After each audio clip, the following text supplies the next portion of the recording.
Peri engineering, arts and science, pharmacy, nursing மற்றும் physiotherapy கல்லூரிகள் சென்னை. பெரி, எங்கள் கண்களில் உங்கள் கனவுகள். 7 தலைமுறைகள் பாரம்பரியமிக்க ஒரே சித்த மருத்துவ ஸ்தாபனம் சேலம் சிவராஜ் சித்த வைத்தியசாலை. இப்பொழுது சேலம், ஈரோடு, சென்னை, ஹொசூர், திருப்பத்தூரில் தினசரி மருத்துவரை சந்திக்கலாம். தொடர்புக்கு 9842722500. City union bank all in one ஆப்ல இருந்து வீடியோ KYC மூலமா வீட்ல இருந்தே பேங்க் அக்கவுண்ட் ஓபன் பண்ணலாம். வீடியோ கால்லயே வெரிஃபிகேஷன் முடிஞ்சிரும். City union bank. அடுத்ததை பார்க்கும்போது இங்கே தமிழ்நாட்டில் விசிகா நம்ம திரு வன்னியரசு சொன்ன வார்த்தைகள், எங்களுக்கு முன்னாடி கட்சி ஆரம்பித்தவங்க கூட கட்சி என்னாச்சுன்றதை பார்த்தோம், அவங்களுக்கு எப்படி போயிட்டு இருக்குன்றதை பார்க்குறோம். ஆனால் நாங்கள் இன்னும் ரெலவெண்ட்டாக இருக்கோம், பானை சின்னத்தை வச்சுருக்கோம். நாங்கள் வலிமையாக இருப்பது அப்படின்றது பாஜகவுக்கு எதிரான, சனாதன ஹிந்து சக்திகளுக்கு எதிரான போருக்கு ரொம்ப முக்கியமான விஷயம். கூடுதல் தொகுதிகளை பெறுவோம் அப்படின்னு அழுத்தம் திருத்தமாக அந்த கிரக்ஸ் அப்படி தான் இருக்கிறது அப்படின்றத பார்க்குறோம். மறுபக்கத்தில் மார்க்சிஸ்ட் கம்யூனிஸ்ட்டும் 10 மணி நேர ஆலோசனைக்கு பிறகு திரு ஸ்டாலின் அவர்கள் பார்த்தும் அதே மனம் போதாதபடி 10 அப்படின்ற வரி 10 5லேயே நிற்கிறாங்க அப்படின்றத பார்க்குறோம்.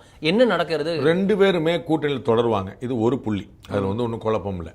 ஆனால் என்ன நடக்குதுன்னு புரிஞ்சுக்கிட்டா, திமுக கிட்ட ஒரு முறைக்கு 3 முறை அட்லீஸ்ட் நடத்தின சர்வே இருக்கு அவங்கள்ட்ட.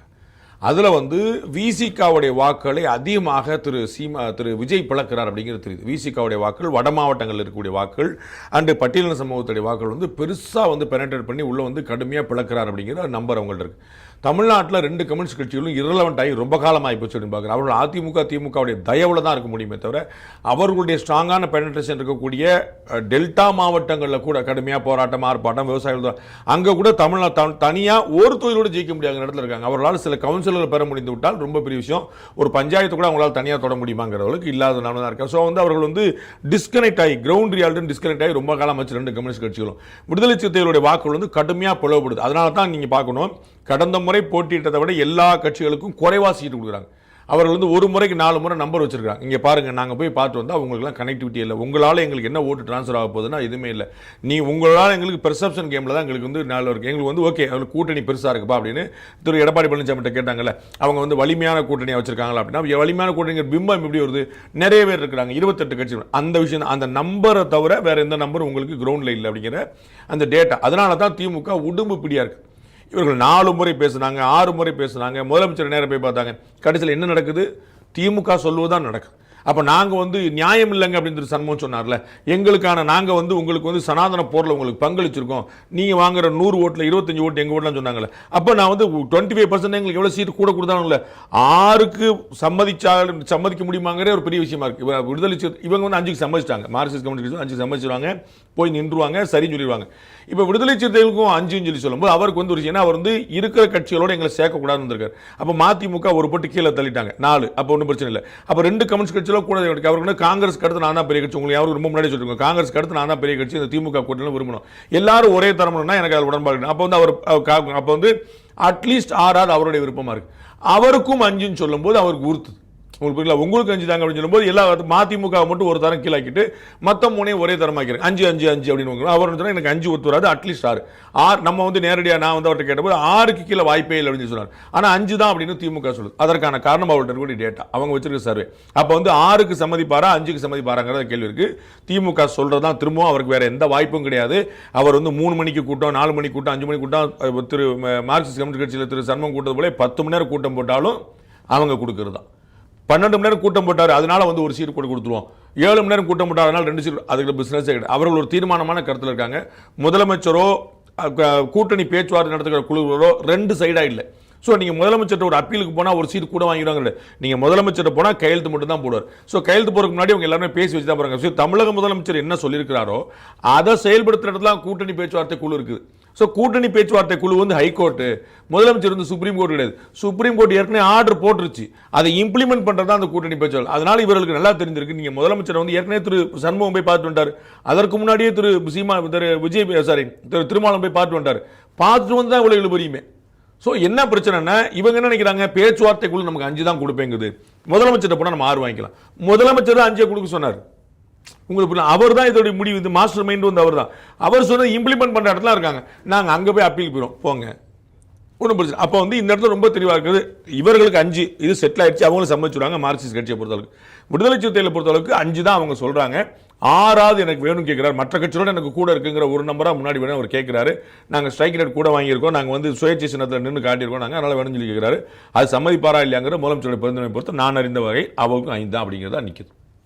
இன்ட்ரெஸ்டிங்கான நம்பர்ஸ் வந்து கொண்டிருக்க. டெல்லியில் நேஷனல் செக்யூரிட்டி ரீதியான ரொம்ப முக்கியமான விஷயம் இன்னைக்கு நடந்தது. பிரதமர் நரேந்திர மோடி மேற்காசிய போர் தொடர்பாக நேரடியாக அவரே பார்லிமெண்ட்ல மக்களவையில் உரையாற்றினார் பார்க்குறோம். முன்னாடி எதிர்க்கட்சிகள் மேற்காசிய போர் குறித்து மத்திய அரசு விளக்க வேண்டும் அப்படின்னு சொல்லிட்டு ஜெய்சங்கர் அவருடைய உரையை கேட்கணும்னு எதிர்பார்த்தாங்க. அவரும் உடனடியாக கொடுத்தார். அன்றும் எதிர்க்கட்சிகளில் பல முக்கியமான தலைவர்கள் அங்கே இல்லைன்றதை பார்க்குறோம். இன்னைக்கு பிரதமர் நரேந்திர மோடியே மேற்காசிய போர் தொடர்பாக உரையாற்றினார். இன்னைக்கும் திரு ராகுல் காந்தி உள்ளிட்ட பல முக்கியமான தலைவர்கள் அங்கு அவையில் இல்லை அப்படின்றத பார்க்குறோம். பிரதமரோட உரையில ரொம்ப முக்கியமான விஷயம் என்ன அப்படின்னா, அவர் வந்து இந்த விஷயத்துக்கு கவலை தெரிவித்தது, இதை தவிர்க்கணும் அப்படின்ற போருக்கு எதிரான விஷயங்கள், அமைதிக்கு ஆதரவான விஷயங்கள், பல விஷயத்தை அவர் சொல்கிறார். அதில் இந்தியாவில் கூடிய விவசாயிகளுடைய நலன்களுக்கு ஒரு ஒரு ஒரு ஒரு உறுதி கொடுக்கிறார். அவருடைய தரப்புல இருந்து, அரசு தரப்புல இருந்து கொடுக்கிறார். 57 லட்சம் டன் எரிபொருள் வந்து இந்தியாவிடம் ரிசர்வாக இருக்கிறது அப்படின்ற ஒரு நம்பிக்கையூட்டும் கூடிய விஷயங்களை சொல்கிறார். ஆனா அதுல ரொம்ப முக்கியமான விஷயம் அவர் சொன்னதுல என்ன அப்படின்னா, கொரோனா போன்ற காலத்தையே நாம் எதிர்கொண்டோம், இனி வரக்கூடிய காலங்களையும் நாம் எதிர்கொள்வோம் அப்படின்னு அவர் சொன்ன ஒரு வார்த்தை. இது எப்படி புரிஞ்சுக்கிறது? யதார்த்தமா வந்த ஒரு வார்த்தை அப்படின்னு சொல்லுவது ஃப்ரூடியன் ஸ்லிப் அப்படின்ற மாதிரி புரிஞ்சுக்கணுமா? இது எப்படி புரிஞ்சுக்கிறது? வரக்கூடிய நாட்கள் கொரோனா போன்ற வேவ் 1 வேவ் 2 போன்ற ஒரு இக்கட்டான சூழ்நிலை இதை நோக்கி இருக்கிறோமா? டஃப் டைம் அஹெட் அப்படிங்கிறதுல மாற்று கருத்து இல்லை, அது உண்மைதான். ஆனால் நம்ம வந்து இந்த மாதிரி கோவிடுக்கு முன்னாடி இப்படி தானங்க கொஞ்ச நேரம் இந்த மணி அடிக்கன்னு சொன்னாங்க, டப்பா அடிக்கினாங்க, ஒரு நாள் மட்டும், ஆமாம் ஒரே ஒரு நாள் மட்டும் வர வேண்டாம்னாங்க, அப்புறம் ஒரு வாரம் நாங்கள் அப்புறம் சொல்லி என்பா 2 வருஷத்தை சொல்லி முடிச்சிட்டிங்களப்பா அப்படிங்கிற மாதிரி சந்தர்ப்பம் இல்லை. பட் டஃப் டைம் அஹெட் அதில் வந்து ஒன்றும் குழப்பம் இல்லை. ஏன் அப்படின்னா, நம்ம இப்போ தனியார் எரிபொருள் உற்பத்தி வந்து இந்தியாவில் அதிகரிச்சிருக்கு. சொந்தமாகவே நம்ம தன்னிறைவு அடைகிற அளவுக்கான ஒரு கெப்பாசிட்டியில் நம்ம வந்து இருக்கிறோம். அதையும் நம்ம ஃபுல் ஃப்ளெட்ஜில் கொண்டு போகிறதுக்கான விஷயத்தில் வச்சுருக்கோம். அதை தாண்டி நமக்கு வந்து ரஷ்யா உள்ளிட்ட பல இடங்களில் நம்ம இறக்குமதி கொண்டு வரக்கான வாய்ப்புகள் நம்ம வந்து எக்ஸ்ப்ளோர் பண்ணிகிட்டே இருக்கோம். ஆனால் இந்த ஹர்மூஸ் ஜலசந்தியை வந்து ஒரு பெரிய சேலஞ்சான விஷயமா இருக்குது. அங்கேருந்து தான் நமக்கு வந்து மேஜராக வந்து வர வேண்டியிருக்கு, நமக்கு மட்டும் இல்லை எல்லாருக்குமே. அப்போ இவங்க ஸ்டெப் பை ஸ்டெப்பாக யோசிச்சு வச்சுருக்காங்க. முதல்ல வந்து ஃபர்ஸ்ட் அண்ட் ஃபார்மோஸ்ட் இம்பார்ட்டன்ஸ் என்ன அப்படின்னா, domestic gas cylinder, petrol, diesel எந்த பிரச்சனையும் வந்துக்கூடாது. முதல்ல வந்து ஒருத்தர் பைக்கில் போகிறார், ஒருத்தர் காரில் போகிறாருன்னு அவர் கூட்டணும். ஏன்னா நம்ம பெட்ரோல் பங்கில் வந்து ஒரு பெரும் கூட்டம் 3 நாள் இருந்தால் பார்த்தோம். அதற்கப்புறம் இப்போ வரைக்கும் இல்லைங்க பார்த்தோம். பிரதமருடைய இன்னைக்கு உரைக்கு பிறகும் கூட பெட்ரோல் பங்கில் கூட்டம் இல்லை. ஏன்னா இந்த 3 நாள் வந்து நம்ம பார்த்தோம், பெண்களுக்கு எதிரான பாலியல் வன்முறை அதிகரிச்சிட்டோ அப்படிங்கிற மாதிரி கம்ப்ளைண்ட் இந்த பக்கம் வந்துட்டே இருக்கும்போது, டபக்குன்னு இந்த பக்கம் வந்து அந்த விளாத்திக்குள்ள சம்பவத்தும் போது டபக்குன்னு வந்துச்சு. எல்லா ஊடகங்களையும் பெட்ரோல் இல்லை, டீசல் சொல்லி பார்த்தா ஒரே கூட்டம். நாம் அன்னைக்கு சொன்னோம், நம்மளே போய் போட்டு வந்தாங்க, ஏங்க இவ்வளோ கூட்டம் இருக்குன்னு சொன்னால் கேட்க மாட்டாங்க சார், பெட்ரோல் டீசல் இருக்குனாலும் விட மாட்டாங்க. ஸோ கவர்மெண்ட் ரொம்ப தெளிவாக டொமஸ்டிக் யூசேஜில் எங்கேயுமே எந்த ஷார்ட்டேஜ் வந்துடக்கூடாது. முதல் விஷயம், ஒரு இண்டிவிஜுவலாக இருக்கிறவங்களுக்கு காரோ, பைக்கோ, எரிபொருளோ, மண்ணெண்ணெய், இது எதுவுமே மண்ணெண்ணெய் ஒதுக்கீடு வந்து தமிழ்நாடு உட்பட எல்லா மாநிலங்களுக்கும் அதிகரிச்சிருக்காங்க. டபுள் த டைம் கொடுத்துருக்காங்க. ஏன்னா நம்ம ஊரில் பல சமயம் இன்னுமே வந்து கெரசினில் வச்சு யூஸ் பண்ணுறவங்க இருக்காங்க. அப்போ அவங்களுக்கு கெரசின் கிடச்சது அப்படின்னா கேஸோட யூசேஜ் கம்மியாகணும். ஸோ வீடுகளில் கேஸ் அதேமாதிரி கன்வெர்ட் பண்ணிட்டு நீங்கள் பைப் மூலமாக வாங்குறதுக்கான ஏற்பாடு பண்ணிக்கங்க. உங்களுக்கு செலவு கொடுக்குறாங்க. மாநில அரசுகளுக்கு எப்படிப்பட்ட சலுகை கொடுக்குறாங்க அப்படின்னா, மாநில அரசுகள் நீங்கள் வந்து சிலிண்டர் கேஸ்லேருந்து இது எவ்வளோ தூரம் நீங்கள் கன்வெர்ட் பண்ணுறதுக்கு சப்போர்ட் பண்ணுறீங்களோ அப்போ உங்களுக்கான அலோகேஷனே கூட்டுறோம்ன்றாங்க. மாநில அரசு சர்ப்ளஸாக கிடைக்கிறாங்க. அப்போ மாநில அரசுகளுடைய திட்டங்களுக்கும் நிறைய கிடைக்க முடியும். அப்போ இந்த மாதிரி வந்து ஸ்கீம் பை ஸ்கீமாக போட்டு வச்சுட்டு மாநில அரசுகளை அட்ராக்ட் பண்ணும்படியா, பயனாளர்களை அட்ராக்ட் பண்ணும்படியா வந்து கவர்மெண்ட் வந்து நிறைய கவனமான விஷயங்கள் காய்ந்து. அப்போ நம்முடைய இம்போர்ட்டுக்கு வந்து பிரச்சனை இல்லாமல் கொண்டு வரக்கான முயற்சி. ஆனால் அது வந்து பெரிய சேலஞ்சாக இருக்குது. ஏன்னா இது நம்ம கையில் இல்லை, வேறு யார் கையில் இருக்குது. நம்ம நல்ல ரிலேஷன் மெயின்டைன் பண்ணிட்டு இருக்கோம். அதில் பார்க்குறேன், இன்னைக்கு கூட ஒரு 3 நாளைக்கு முன்னாடி கூட இவ்வளோ பிரச்சனைக்கும் கூட பிறகு கூட ஈரானுக்கான இந்திய தூதர் வந்து இந்தியாவுக்கான பயங்கரமான சப்போர்ட் பண்ணி சொல்கிறாரு. நம்முடைய ஆளுன்னு சொல்கிறார், நம்ம அனுப்பின மருந்தை வந்து எங்களுடைய நண்பர் அனுப்பின மருந்துன்னு சொல்லி சொல்கிறாங்க. ஒவ்வொரு இந்தியர்கள்ட்ட அந்த மருந்து சொல்லி சொல்கிறாங்க. So Modi government, BJP government சொல்லாமல் இந்தியன் பீப்புள்னு சொல்லி சொல்கிறாங்க. அந்த மாதிரி ஒரு ஸ்ட்ராங்கான ரிலேஷன்ஷிப் நமக்கு வந்து பாண்டிங் இருக்குது.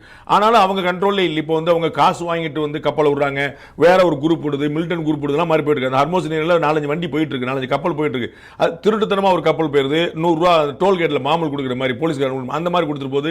இந்த மாதிரி தான் வண்டி ஓட்டுறது, ஒரு ஸ்மூத் செயிலிங் இல்லை.